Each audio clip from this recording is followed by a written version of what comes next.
देखें कितनी पसंद है। इसकी दलील देखें कि देखें मखलूक में सबसे अफजल कौन है? बिल इजमा अम्बिया मखलूक में क्या है? सबसे अफजल। अल्लाह के नायब कौन है? अम्बिया किराम है ना जी। लेकिन अम्बिया किराम को अल्लाह जल्ला वाला ने इस सिफत के साथ मुत्तसिफ फरमाया है। हाँ, इसकी मैं चंद मिसालें भी आपको देता हूँ। जैसे अब जनाब मूसा अलैहिस्सलाम को देखिए, कल्लमल्लाहु मूसा तकलीमा। जनाब मूसा अल्लाह के कलीम हैं। कौन है? जिनसे अल्लाह जल्ला वाला ने कलाम फरमाया, और ये शर्फ उन्हें हासिल हुआ। अल्लाह ताला ने एक दिन जनाब मूसा से पूछा, क्या तुम जानते हो कि मैंने तुम्हें अपना कलीम क्यों बनाया? मैंने तुम्हें अपना कलीम क्यों बनाया? अर्ज़ की मौला मैं तो नहीं जानता। अर्ज़ की मौला मैं तो नहीं जानता। फिर अर्ज़ की मौला मुझे बतला देना तूने मुझे अपना कलीम क्यों बनाया, मुझे बतला देना तूने मुझे अपना कलीम क्यों बनाया है। फरमाया मूसा, जब मैंने बनी इसराइल में देखा तो तुझे अपने हुजूर सबसे ज़्यादा लोट पोट होने पाला पाया, अपने हुजूर सबसे ज़्यादा झुकने पाला पाया।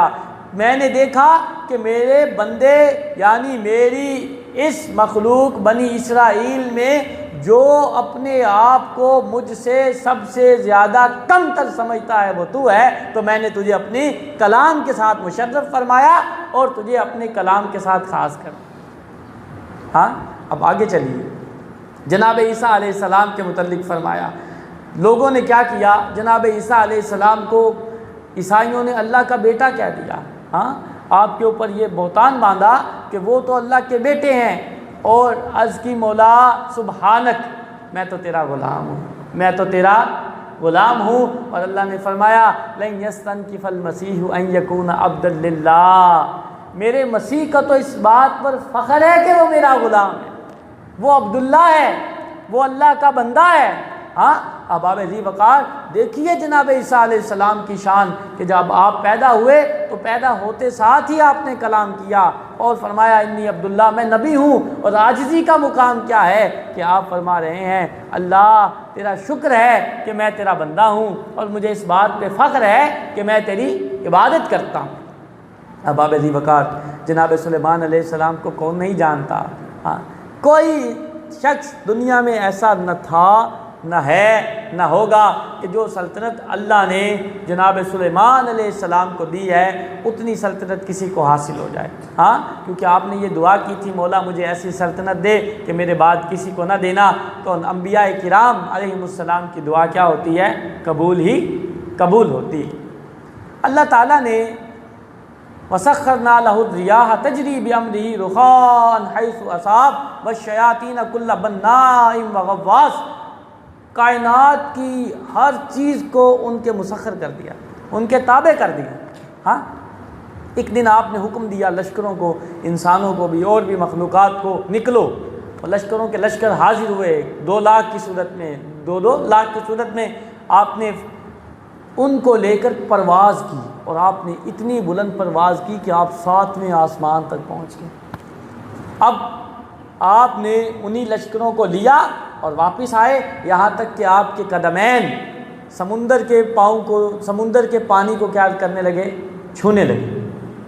अब जब आपके पाँव समुंदर के पानी को छू रहे थे तो आवाज़ आई कि अगर सुलेमान के दिल में, अगर सुलेमान के दिल में ज़र्रा बराबर, राई के दाने के बराबर भी तकब्बुर होता तो हम सुलेमान को इतना ही ज़मीन में धंसा देते जितना बुलंद किया। सोचिए, ये सुलेमान अलैहिस्सलाम कौन है जो अल्लाह की सबसे ज़्यादा मखलूक में अम्बिया क्या हैं? मारिफत रखने वाले हैं। अगर वो किब्र करें, वो तकब्बुर करें तो उनके साथ ये हो तो मेरी और आपकी क्या औकात है? हमारे पास कौन से इख्तियारात हैं? हाँ, हमारे कहे तो पत्ता भी नहीं हिलता। अब जनाब सुलेमान अलैहिस्सलाम का मामूल क्या था? ये तो था बतौर तंबी। क्या अम्बिया की कहाँ ये शान है? वो जो मखलूक को ये कहते हैं कि आ जाओ अल्लाह के बंदे बन जाओ। क्या? आ जाओ अल्लाह के बंदे बन जाओ। वो अल्लाह की बंदगी से क्यों कर तकब्बुर कर सकते हैं? वो अल्लाह की बंदगी से क्यों कर तकब्बुर कर सकते हैं? क्यों कर उसका इनकार कर सकते हैं? ये तो है मुहाल। अब आइए, जनाब सुलेमान अलैहिस्सलाम का अमल क्या था? आप सुबह को उठते तो जल्द अज जल्द सारे रुआसा उमरा और जो आपने मामलात माली तौर पर करने होते थे उन्हें क्लियर करते और आकर मस्कीनों में बैठ जाते, आकर गरीबों में बैठ जाते, और जब आकर बैठ जाते तो उन्हें फरमाते अल मिस्कीन मा अल मिस्कीन, अल मिस्कीन मा अल मिस्कीन, अल मिस्कीन मा अल मिस्कीन, मिस्कीन मिस्कीनों में बैठ गया है। क्या फरमाते? मिस्कीन मिस्कीनों में बैठ गया है। ये था आपकी आजिज़ी का आलम।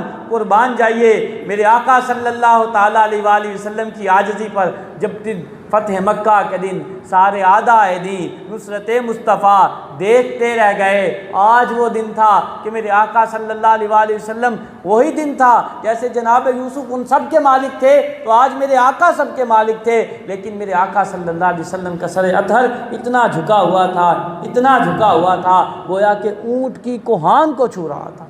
हाँ, ये मेरे आका सल्लल्लाहु अलैहि वसल्लम हैं। जो मेरे कोई माई आती है, हाँ, वो जिसे मक्का वाले इंसान भी शायद नहीं समझते, जिसे पागल समझते हैं, अर्ज़ करती है आइए ना मैं आपसे बात करना चाहती हूँ। मेरे आका सल्लल्लाहु अलैहि वसल्लम तशरीफ़ ले जाते हैं, वो घंटों बातें सुनाती रहती है, हुजूर सुनते रहते हैं। सहाबाए किराम अलैहिम रिदवान अर्ज़ करते हैं या रसूलल्लाह सल्लल्लाहु अलैहि वसल्लम, आका ये तो मेंटली तौर पर डिस्टर्ब है, ये आपका वक्त ज़ाया कर रही है। मेरे आका फरमाते हैं अगर मैं इसकी ना सुनूंगा तो कौन सुनेगा? अगर मैं इसका दर्द दूर नहीं करूंगा, इसका दुख दूर नहीं करूंगा, उसका मदावा नहीं करूंगा तो कौन करेगा? अहबाब, मेरे आका सल्लल्लाहु अलैहि वसल्लम अपने जूते, अपने नालैन अपने ही हाथों से मुरम्मत कर लिया करते थे। मेरे आका सल्लल्लाहु अलैहि वसल्लम जो मालिक कौनैन है, जो रफ की सवारी करते हैं, जो मेरे आका सल्लल्लाहु अलैहि वसल्लम मेराज पे जाते हैं, वही लामका के मकी हुए, वही लामका के मकी हुए, सरे अर्श तख्त नशी हुए। ये नबी हैं जिनके हैं ये मकान, वो खुदा है जिसका मकान नहीं। अब मेरे आका सल्लल्लाहु अलैहि वसल्लम देखिए, रसूल करीम सल्लल्लाहु अलैहि वसल्लम दराज गोश पर सवार होते हैं। किस पर सवार होते हैं? किस लिए होते हैं? जनाब उमर जब मेरे आका दुनिया से तशरीफ़ ले गए तो अर्ज़ कर गुजार हुए, कहा ये तो आपका एहसान था। मेरे आका ने फरमाया कुल इन्नमा अना बशरुम मिस्लुकुम, ऐ मेरे गुलामों मेरे करीब आ जाओ, मैं तुमसे कितनी मोहब्बत करता हूँ कि मैं ये कह रहा हूँ कि मैं तो तुम्हारे जैसा हूँ। हाँ, नादान ये समझते हैं अगर बाप अपने बेटे से ये कहे बेटे मुझसे क्यों दूर जाता है, हाँ, और बाप वक्त का बादशाह हो और कहे बेटे मुझसे क्यों डरता है, मैं तो तेरे जैसा हूँ, तो कोई नादान ही होगा जो ये समझे कि गोया जैसे बच्चा है जिसमें अकल नहीं, शऊर नहीं, इख्तियार नहीं, इक्तिदार नहीं, तो बादशाह भी शायद ऐसा ही है। हाँ, कोई अहमक ही ये नतीजा निकालेगा, लेकिन अक्लमंद ये सीखेगा, ये समझेगा देखो बादशाह अपनी औलाद से कितनी मोहब्बत करता है। मेरे आका सल्लल्लाहु अलैहि वसल्लम का दरबार लगा हुआ था, एक एराबी आया, मेरे आका ने फरमाया नुसिरतु बिर्रौब, अल्लाह ने मेरी रौब के साथ मदद की। एक महीना दूर, यानी अगर कोई शख्स 1 माह की मसाफत पर होता तो मेरे आका सल्लल्लाहु अलैहि वसल्लम का रौब उसके दिल में बैठ जाया करता था। एराबी आया, हाँ, मेरे आका सल्लल्लाहु अलैहि वसल्लम से गुफ्तो शुनीद करने लगा।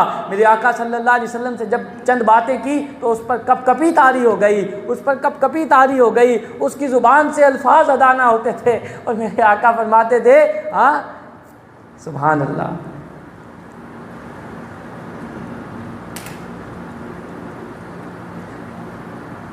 है अजब निशान आज़म मगर आमिना का जाया, तू ही सबसे अफजल आया। मेरे आका फरमाते तू मुझसे डरता है, हालांकि मैं तो वो हूँ कि जिसकी माँ सुखाया हुआ कच्चा गोश्त खाया करती थी, वो तो कदीद खाया करती थी, मुझसे डर नहीं। कुर्बान जाइए मेरे आका सल्लल्लाहु अलैहि वसल्लम की आजिज़ी पर। हाँ, हज़रत आयशा सिद्दीक़ा रज़ियल्लाहु ताला अन्हा फरमाती लोग अफजल इबादत से गाफिल हैं। हाँ, लोगों ने पूछा वो क्या है? फरमाया वो आजिज़ी है। वो क्या है? आजिज़ी है। कुर्बान जाइए जनाब अबू बकर रज़ियल्लाहु ताला अन्हु, हाँ, आप क्या हैं, अभी खलीफाए मुस्लिमीन नहीं बने।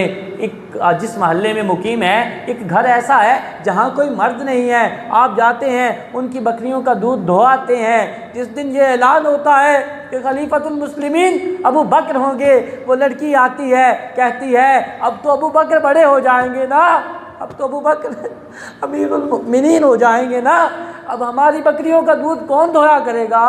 हाँ, अब तो अबू बकर हमारे घर में नहीं आया करेंगे ना।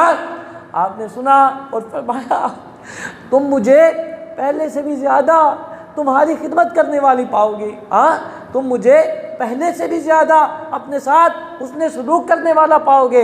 अहबाब, ये हैं वो लोग कि जिनके पास जन्नत की टिकट है, ये हैं वो लोग जो मालिक कौनैन हैं, ये हैं वो लोग। हज़रत हसनैन करीमैन के सामने कोई उनके वालिदैन को गालियाँ देता है तो आप इनामात से नवाजते हैं। ये देखिए, ये शख्सियात जो मालिक जन्नत हैं, और मैं और आप जिन्हें अपना भी पता कोई नहीं, जिनकी घर में भी सुनता कोई नहीं और उनके पाँव ज़मीन पर लगते नहीं। हाँ, वो किब्र से बाज आते नहीं, इंसान को इंसान समझते नहीं, साहिब हक का हक दबा जाते हैं, लोगों से इंसानों की तरह गुफ्तगू करते नहीं, ज़मीन पर इस तरह चलते हैं गोया ज़मीन फाड़ देंगे। अल्लाह फरमाता है वला तमशी फिल अर्दी मरहा, ज़मीन में इतरा इतरा कर मत चल। तू क्या कर लेगा?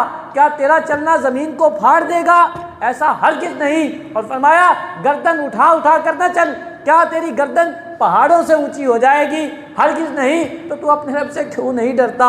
इन्नहु ला युहिब्बुल मुस्तकबिरीन। मेरे आका सल्लल्लाहु ताला अलैहि वसल्लम ने इरशाद फरमाया, जिसके दिल में राई के दाने के बराबर भी तकब्बुर होगा, अल्लाह जल्ला व अला उसके उसे औंधे मुँह जहन्नम में डाल देगा।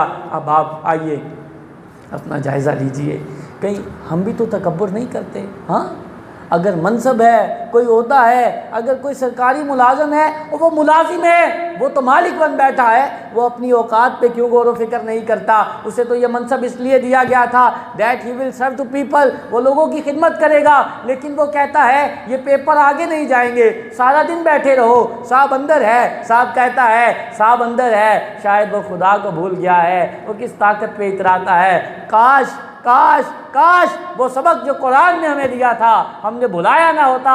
काश नमरूद की शान से और नमरूद की बादशाहत से वाकफियत हासिल कर ली होती। काश फिरौन के तमतराक को भी देखा होता। काश कारून की मालो दौलत का भी जायज़ा ले लिया होता, तो आज हम इस मुकाम पर ना खड़े होते जहां आज हम खड़े हैं। अहबाब, आइए कुरान से जुड़ जाइए।